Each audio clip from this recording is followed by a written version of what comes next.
Salut, c'est Alain, l'activateur de votre changement qui vous permet justement de diriger différemment à la fois votre activité professionnelle, votre business, mais aussi votre vie.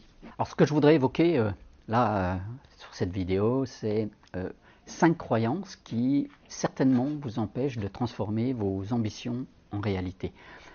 Nous sommes tous pollués par des choses qui viennent de notre passé, qui se sont construites au fur et à mesure de nos expériences, qu'on appelle des croyances. Et parfois, c'est bien parce que nous en sommes conscients, et à ce moment-là, ça nous permet d'agir, de changer d'état d'esprit, de se dire qu'il y a d'autres vérités, d'autres possibles. C'est comme ça, finalement, qu'on arrive à progresser, mais parfois, les choses sont un peu plus enfouies là, dans notre inconscient, parce que nous avons ancré des vérités qui sont devenues finalement notre vérité. Et c'est ce qui nous empêche d'aller vers ce qui nous inspire le plus, ce qui vous empêche peut-être d'exploiter votre plein potentiel. Alors, je ne vais pas avoir la prétention d'être au-dessus du lot, je suis comme tout le monde, je suis bourré de croyances, je m'en aperçois tous les jours. Et ces croyances me freinent dans mon propre développement, mais aussi dans le développement de mon activité, de mon business. Là. Alors moi, j'en ai identifié 5, des croyances que j'ai moi-même, mais aussi je m'aperçois que la plupart des chefs d'entreprise, des entrepreneurs, des dirigeants que j'accompagne, là, on arrive à constater que ces personnes les ont aussi. Là. La première croyance vient justement du fait que l'on a appris à croire certaines vérités. Exemple, pendant moins des années, j'ai cru que la notion de réussite, là, ça se mérite. Ça se mérite en plus quoi qu'il en coûte. J'avais aussi la croyance sur le fait que quand on a des responsabilités, vous pouvez ou vous devez vous laisser submerger, vous devez vous laisser déborder, envoûter par vos obligations professionnelles, quitte à délaisser un peu ou beaucoup le reste. Là. Alors pour certains d'entre vous, vous allez peut-être vous y retrouver là, mais c'est peut-être votre santé qui en pâtit. Pour d'autres, ça va être vos relations, par exemple dans votre couple ou vis-à-vis de vos proches, vis-à-vis de vos enfants, où vous n'avez plus le temps, de consacrer aux autres. Là. Et puis même en vacances, il faut bosser, il faut être disponible pour ses clients, pour ses équipes, pour ses partenaires. Il faut être présent au cas où pour assurer les soucis potentiels. Et quand on y regarde d'un peu plus près, je trouve que le mode de fonctionnement de notre cerveau peut expliquer tout cela.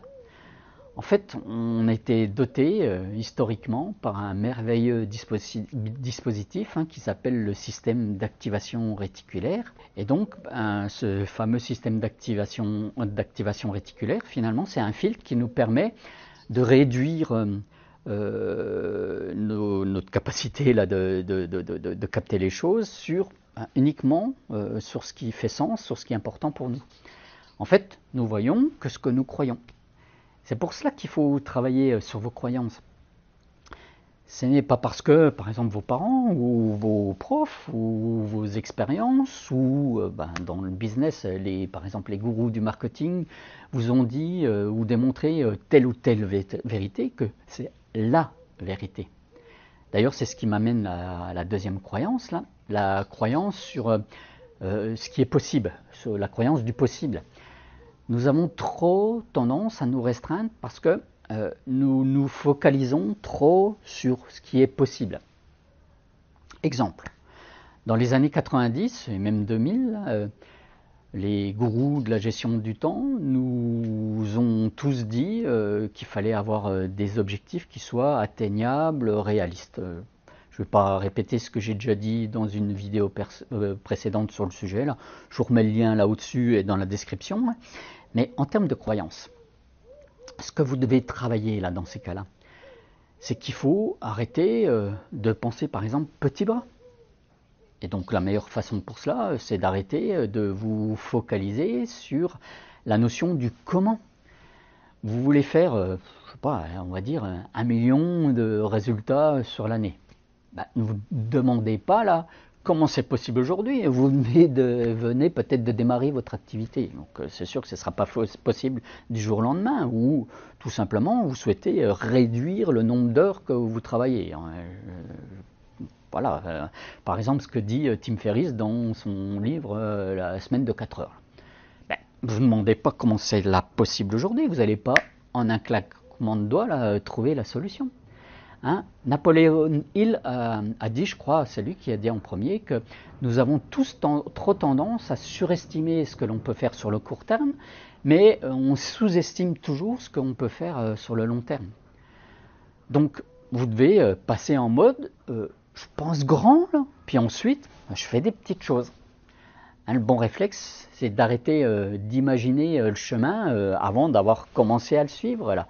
Et j'en parle d'autant plus sereinement, d'autant plus facilement, que je suis typiquement une personne qui a toujours tendance à se projeter beaucoup sur le futur.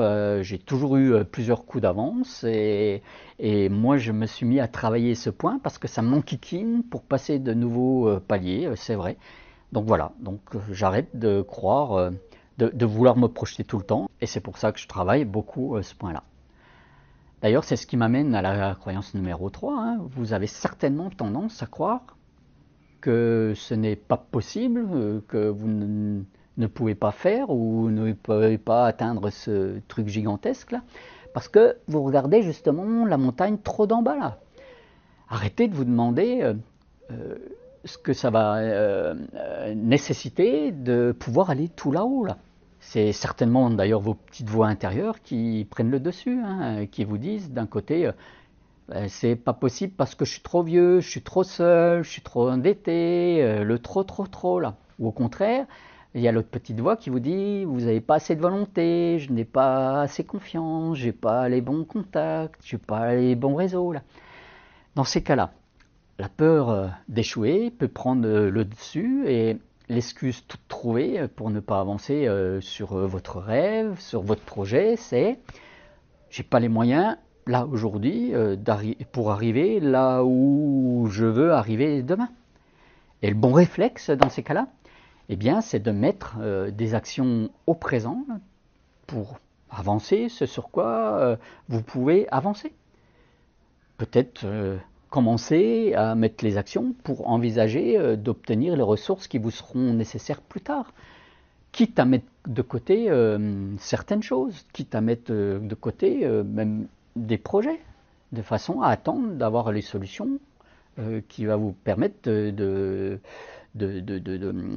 trouver les moyens plus tard. Et tout cela, c'est certainement dû au fait que vous faites trop référence au passé. Hein, c'est la 4e croyance. Hein. Celle qui vient de votre histoire. On a tous tendance à comparer une situation actuelle à une situation passée. Et quelque part, ça peut paraître normal. Hein. Dans ces moments, vous avez tendance à peut-être imaginer ce qui va se passer parce que vous avez déjà vécu une situation similaire. Donc le bon exercice dans ces cas-là est de vous remettre au présent sans trop essayer de vous dire c'est la même situation que j'ai déjà vécue là.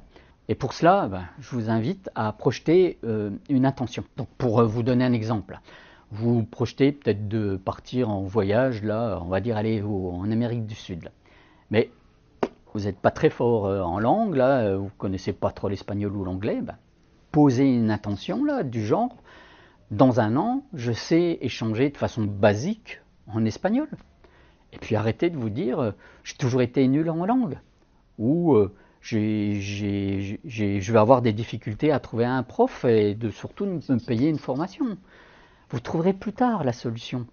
Posez juste votre intention du genre je vais consacrer par exemple un jour par mois ou 1 heure par semaine de façon à améliorer la langue que je souhaiterais parler. Et le dernier point, la dernière croyance, la 5e, là, que je voudrais évoquer et qui est certainement d'ailleurs la plus difficile ou la plus dure à travailler pour passer un certain cap en entrepreneuriat, c'est que vous avez l'impression d'être votre entreprise. Soit parce que vous débutez et puis vous vous dites que ce que je vais dire là derrière, c'est pas pour vous, soit parce que vous avez un business qui cartonne, là, qui tourne du feu de Dieu, mais le revers de la médaille, c'est que vous n'arrivez plus à sortir la tête de l'eau, vous n'arrivez plus à lâcher votre bébé. Hein.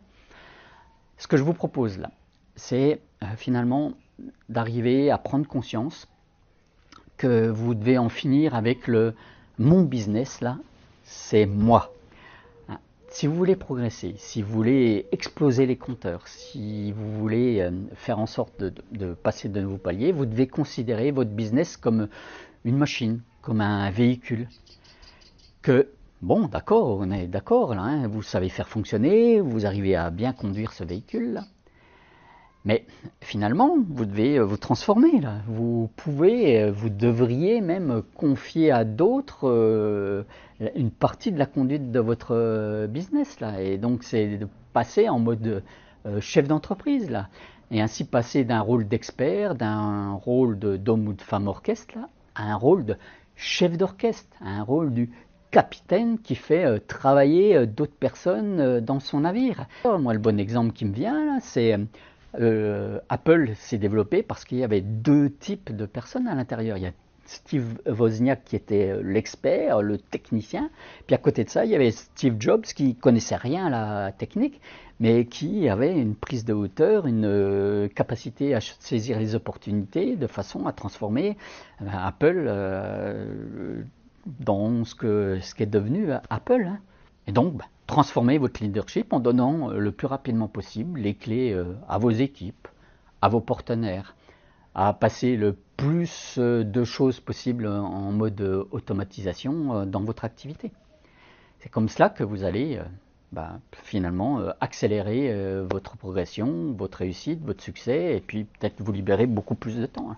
Si vous trouvez que ce n'est pas facile de suivre tout ce chemin-là, je vous rappelle que je propose des ateliers et des accompagnements, notamment un que j'ai appelé l'accélérateur, et dans lequel je fais travailler tout ce qu'on vient de voir. Là. Donc, je vous mets le lien là au-dessus et dans la description. Là.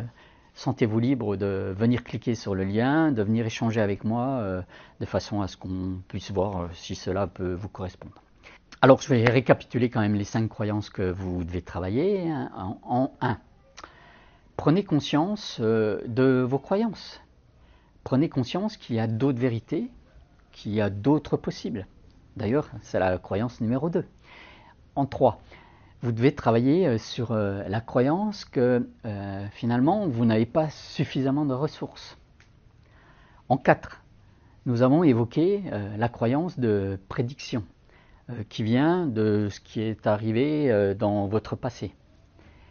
Et en 5, vous devez travailler la croyance que vous êtes votre business, donc que vous ne pouvez pas en sortir.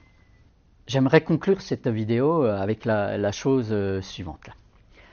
Personnellement, j'ai longtemps cru que développer une activité professionnelle, un business, c'était d'un côté poser une vision et puis ensuite mettre en place un plan d'action pour y arriver en utilisant des stratégies. Mais au départ, ce que je n'avais pas suffisamment perçu, parce que finalement personne ne me l'avait appris, c'est que nous sommes avant tout tous des humains, et que l'humain doit gérer des peurs, doit gérer des envies, doit gérer ses propres perceptions qui s'appuient uniquement sur son histoire, sur ses croyances, sur un environnement. Nous nous forgeons finalement une vérité, mais qui n'est pas la vérité. C'est pour cela que je trouve certainement formidable ce fameux chemin qu'il faut parcourir pour se construire sa vie, mais surtout pour construire, dans notre cas, là, un business et utiliser notre plein potentiel, bien sûr, en faisant aussi émerger ceux des autres. Hein, donc on en revient à la croyance numéro 5. Et vous en pensez quoi de tout cela là n'hésitez pas à me le dire dans les commentaires. Si vous avez aimé ce contenu, comme d'habitude, pressez sur le pouce, partagez, abonnez-vous aussi à cette chaîne, hein, je diffuse plein de contenus de ce type-là, et puis en attendant de se retrouver très vite, explorez votre vie, passez à l'action, changez votre réalité. Allez, ciao, bye.